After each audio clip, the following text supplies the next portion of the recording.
হয়ে উঠে থাকবে যতই আমরা হেয়ার স্প্রে দিয়ে বসানোর চেষ্টা করি। আর আমাদের বুফানটা বসাতেও অসুবিধা হবে। সামনের পার্টিশনে আমরা ট্রায়াঙ্গেল শেপে হেয়ারে পার্ট করব আর রুটে ব্যাককামিং করব। রুটে ব্যাককামিং করে নেওয়ার পর হেয়ারটাকে ভালোভাবে ক্লিন করে হালকা স্প্রে দিয়ে নিয়ে লাইনিং করব। লাইনিং করার সময় খুব ভালোভাবে হেয়ারটাকে ওপরের হেয়ারটুকুনিকে ক্লিন করে নিতে হবে। এবার 2 আঙুল দিয়ে লাইনিং করব এবং অল্প অল্প করে স্প্রে দিয়ে লাইনটাকে ক্লিয়ার করব হেয়ারগুলো, মানে প্রত্যেকটা হেয়ারকে বসাবো এবং প্রতিটা হেয়ারকে বসানোর পর একটা একটা করে লাইনিংটাকে কমপ্লিট করব।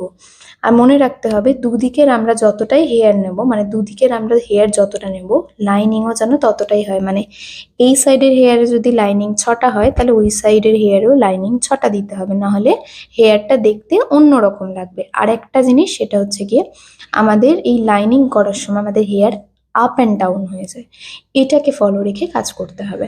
তারপরে আমি সামনের সেকশনটাকে এস স্টাইলটা করব বলে আমি ছেড়ে দিয়েছিলাম সামনের হেয়ারটুকুনি, যেটা দেখতে পাচ্ছ তোমরা সামনে ছাড়া আছে। ওই হেয়ারটুকুনি ছেড়ে ওই হেয়ারটুকুনিতে আমরা স্প্রে দিয়ে ভালো করে এস লুকটা করব। তো ভালো করে তোমরা দেখে নিলে, মানে প্রতিটা হেয়ারকে আমি কিভাবে বসাচ্ছি দেখো, স্প্রে দিয়ে দিয়ে বসিয়ে জাস্ট একটা ক্লিপ দিয়ে বা দুটো ক্লিপ দিয়ে আমরা ওটাকে মানে টাক করে দেব আর সামনের এসটা ক্রিয়েট করে নেব। এসের ভিডিও আমি পরে দেবো। আজকের লুকটা কেমন লাগলো সবাই জানিও, আজকের হেয়ার স্টাইলটা সবাই কেমন লাগলো জানিও। আজকের মতন টাটা। আর তোমরা কে কি টিউটোরিয়াল চাও সবাই জানিও।